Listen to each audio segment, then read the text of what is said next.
Well, let's talk about them getting their ass beat. Okay.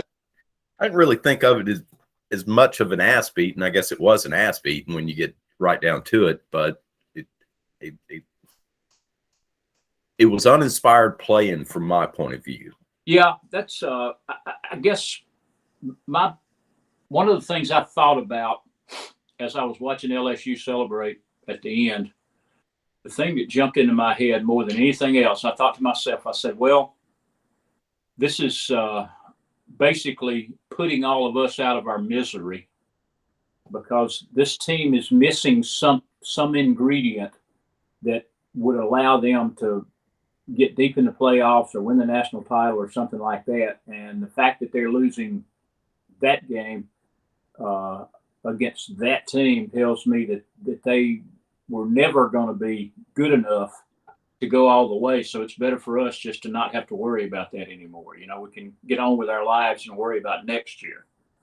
Now, whether that's a trend that Saban is starting to go downhill or an example of what this year's team is, we don't know yet. But they, all year long, A, they've had a hard time playing on the road. B, they make mistakes. You know, I guess I don't remember. I think it was when the guy tried to scoop up the punt against Tennessee, and Jake talked about it being coaching, and I said, no, that's not coaching. That's just being stupid. They had 6 or 8 times last night where somebody was, 10 guys on defense were right where they were supposed to be, and the 11th guy was confused. Bryce Young did not look like Bryce Young last night. It may be partially because he hadn't been practicing since he got hurt, but against Texas they played the same way, and he wasn't hurt then. Right. It's almost like they have something better going on, and well, let's just get through this, and then we'll get back to what we were doing. I know, and I know we've talked about this before, but I remember games in the 70s, and every team is. Nick Saban has come closer to making every team championship quality, but he's had 2 or 3. The 2010 team lost 3 games. They were really good all through the year, but they had 3 just stinkers of games. The 2013 team, the Kick 6 team, that Auburn game, which would have put them in the playoffs probably. They had, I think, 4 different times in that game in the fourth quarter where they were ahead, and all they needed to do was run the clock out, and they couldn't get a first down of less than 2 yards. And they were a running football team. Right. And 2016 was kind of like that. So, it happens on this team. It happened with Bear Bryant some too, but it always seemed like there was just something missing there. It's a bit of a cliche to say it's team leaders, but in Bear Bryant's era, you always had a core group of seniors that were your team leaders. Right. Most of the time they were really good, and sometimes they weren't.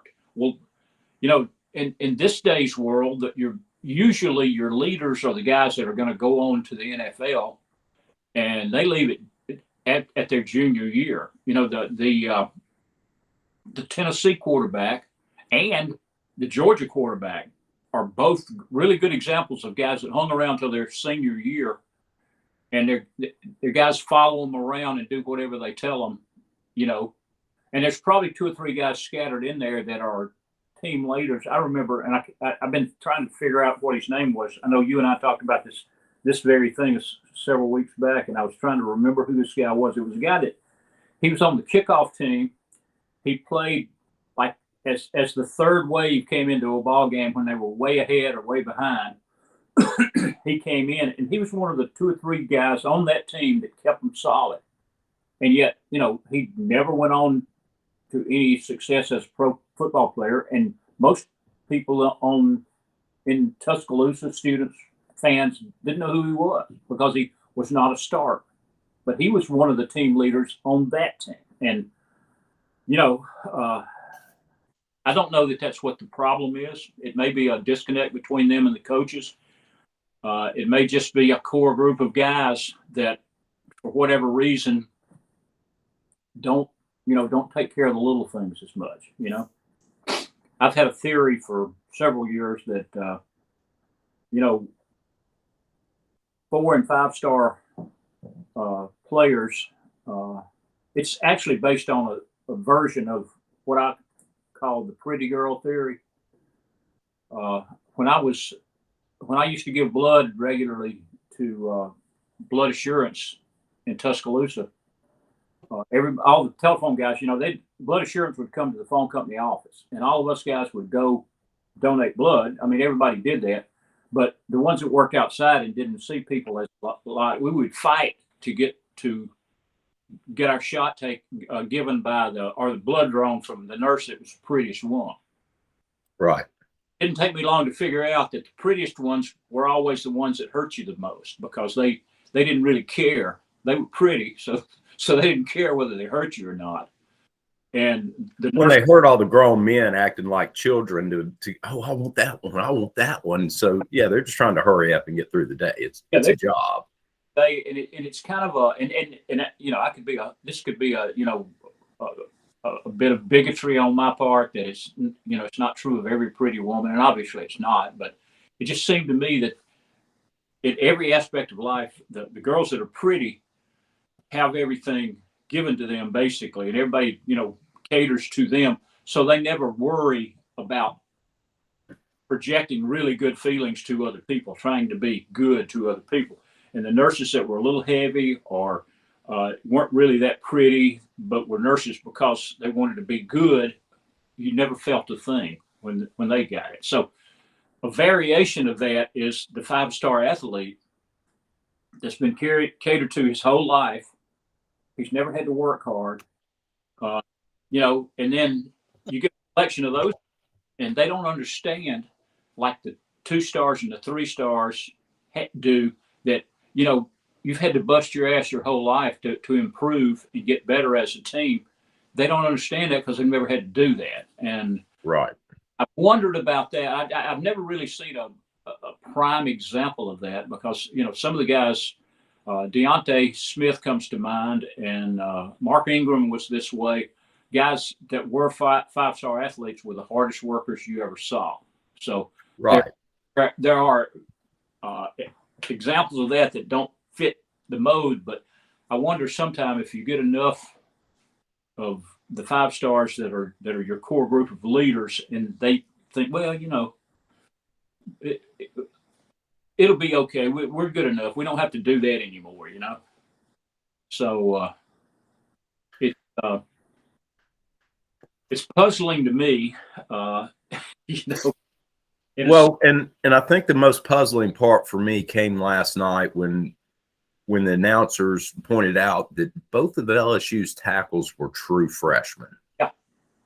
And how we had very little pressure on him throughout the night. I'm going, how is that possible? This is supposed to be one of the elite defensive lines in the country. Yeah. And we're going against 2 freshmen, and I think we had 3 sacks. Well, I mean, that's and I get it. Their quarterback was elusive. He was fast. He was a good runner. But they're freshmen. I agree with that. I think part of it is, and I mean, it's not like they were monsters. Well, keep in mind that to a certain extent we kept them down. I mean, nobody scored a whole lot of points until the 4th quarter, when both teams got tired. Right. And I think that plays into. I mean, you go back and you look. We took the opening kickoff and drove down, got 1st and goal, and ended up giving up an interception. Right, and shot ourselves in the foot. On the 4th row by Bryce Young. And because whatchamacallit, I think it was JoJo Earl, he was wide open. All he had to do was, I know he was trying to throw around a guy, he was trying to do to get the quarterback. Right, but that's my point. It wasn't just on the offensive side, it was on the defensive side too. That, I mean, it just we'll worry about it next play. We'll worry about it next series. Well, I mean, it was kind of like a team-wide attitude, And I'm going, come on, guys. I think that's I really think. I mean, there've been cases all year long, and I think a lot of it has been. I, and I know this is not a fair comparison just because of who we played, but when we played Vandy, that's the only game that I remember this year where we looked really good from the opening kickoff to the final whistle. Where offensively and defensively we were crisp, we made all of our assignments, we did everything we were supposed to do. And I'm not talking about dominating the other team and running up the score and doing all this other stuff. No, everybody doing their assignment. Staying alert and excited and all that. And they did that in the Vandy game. And that was the one thing that really jumped out at me at that game. And I don't think they've done it since then. I don't think they did it before. I mean, the Texas game was horrible. We were lucky to win that. We didn't deserve to win that game. We didn't deserve to beat A&M. And, you know, they basically ran out of gas on the 1 foot line or something. But, you know, in Tennessee, we played shitty against them and had that game won. I mean, it would have been nice if Tennessee had played against us like they did against Georgia yesterday.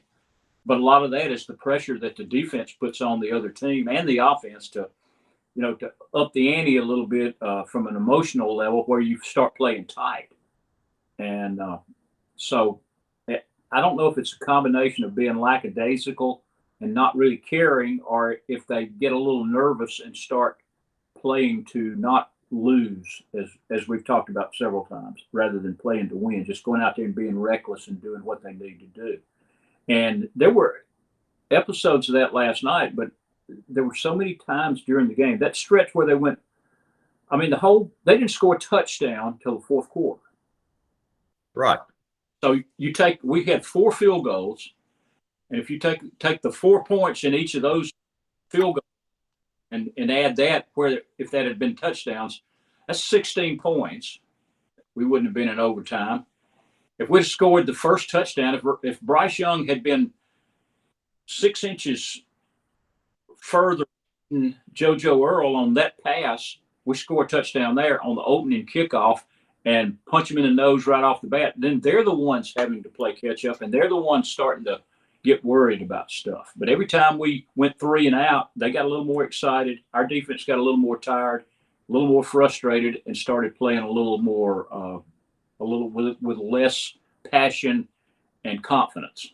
So, you know, that shit wears, as you know, you've played on it enough. That shit wears on you emotionally when you're in stressful situations. Baseball probably talks about it better. They talk about the number of pitches under stress that a pitcher pitches in a particular game. You know, if he's pitching, you know, if he's striking everybody out and they're swinging and missing and hitting infield pop-ups or routine ground balls the third time, then he's coasting. But if every time if every inning there's two guys on base and the other guy fouls off 4 pitches and hits a hard liner that the first baseman dives, you know, you're thinking, well, hell, they haven't scored yet. But at the same time, the pitcher's throwing stressful pitches, and it weighs on him emotionally and physically too. So it's a similar thing, at least I think. So what do you think about Ole Miss? I don't know what to think. It's like Terry and I went to get beer on Friday night, and he asked me about my team, and I said, you know, I don't remember a year where it was this late in the year and I had no idea what to expect. I said, I really don't know what to expect on this football team because, you know, they have a lot of quality talent. They have a pretty good game plan, but they get out on the field. I said, not only do they have a problem with maintaining emotion when they get out there, you know, when they start playing and play really well, but they get out there and just lose that. And sometimes they just start thinking about pussy or something, and you know, it goes away. That you know, the Arkansas game was, I mean, we were blowing them out of the stadium, and all of a sudden we went through a stretch there where we couldn't move the football and we couldn't stop them. Right. Lucky for us, they, you know, kind of found themselves in the late in the third quarter, got a couple of scores and put it back out of reach. And, that's the way that game ended. So, it's I'm not ready to say that Saban's over the hill because, we've had the 2013 and the 2010 seasons were both relatively mediocre seasons. And I think there's another one in there after 2015 where the same kind of thing happened, where we knew early on that this wasn't a great team. So, I think we put a lot of pressure on this team because Bryce Young is the quarterback. He's the defending Heisman Trophy winner. And, we think, when he leaves, we'll just be shitty. But I don't believe that. And we owe Georgia an ass whipping. We do owe them an ass whipping. It's not going to happen this year. Right. But, I mean, we wanted immediate revenge. It's just not going to happen. The team I saw yesterday, the Georgia team I saw yesterday, we couldn't beat them in 5 tries. I mean, they are – not playing the way we play this year. They are what we were in 2009 and 2011 and 2011 and 2012. That's who Georgia is right now. Their defense is manly and tough. They don't do anything tricky. They line up and they beat your ass on the line of scrimmage on every play. And the further the game goes, the more you start thinking, God damn, I wish this game was over. This guy's beating my ass. And their offense had 4 or 5 really good offensive players. They did things they needed to do. They executed their plays and made things happen. So we got a lot of problems that I think most of all is associated with just mental attitude during the course of the game. I think we practice well and get everybody out there, and then they get out there and they just they go into mental lapses or physical lapses where they decide to take a play off or something like that. Right. One of the great football words of all time was something Bear Bryant was the first guy I ever heard use it, and I don't know if he invented it or it's like so many of the other things that he used that he got credit for that he stole from some old coach somewhere. But he always talked about oneness, where everybody moved as a single unit, and that was his goal, offensively or defensively. That nobody tried to do somebody else's job or worry about what the other guy over there was supposed to do. That everybody on that team, all 11 people, moved as one person, did what they were supposed to do when they were supposed to do it. And as long as that happened, you win every play. And,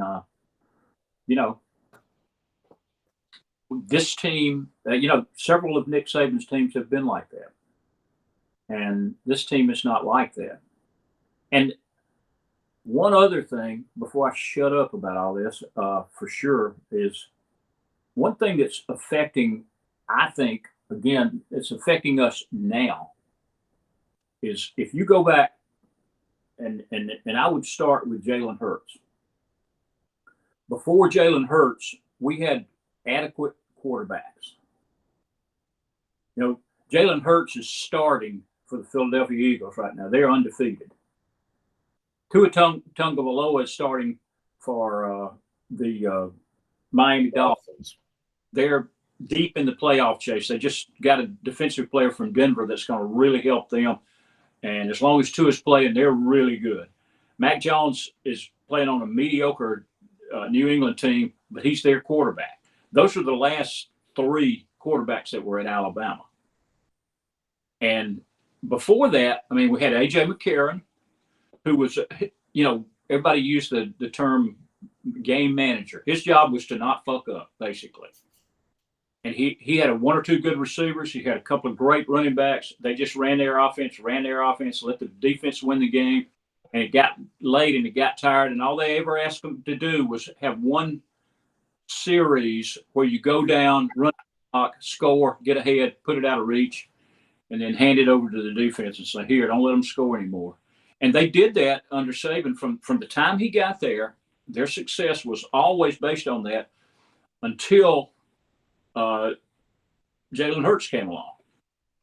And then all of a sudden, and it was partially a reaction to what Johnny Manziel and that fuckhead from South Carolina that beat us in 2010, people like that. Garcia. Yeah, Garcia, yeah. So, we've shifted a little bit to the point that we know our offense. I was trying to think of the game. It was, I think it was when Tua was quarterback, where I know against Ole Miss one time when Jalen Hurts, I think it was when Jalen Hurts came in as a freshman. We were at the beach with a bunch of people, and I was hidden in a back bedroom watching Alabama and Ole Miss play. And Ole Miss scored. They put Jalen Hurts in there, and he got blindsided, and the guy picked it up and ran it all the way back for another touchdown. Then they scored another touchdown. And my buddy TF came in the room and just looked at me. He said, "Hey, man, I'm sorry." I said, "Hell, this game ain't over." I said, "You hadn't seen us get going then." And we ended up winning it by 3 touchdowns. Right.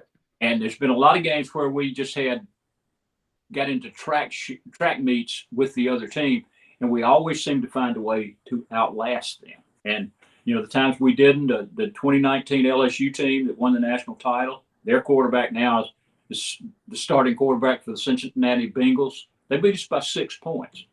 They ran up and down Denny Stadium, but they beat us by 6 points. And we had the ball with an opportunity to score at the end to beat them.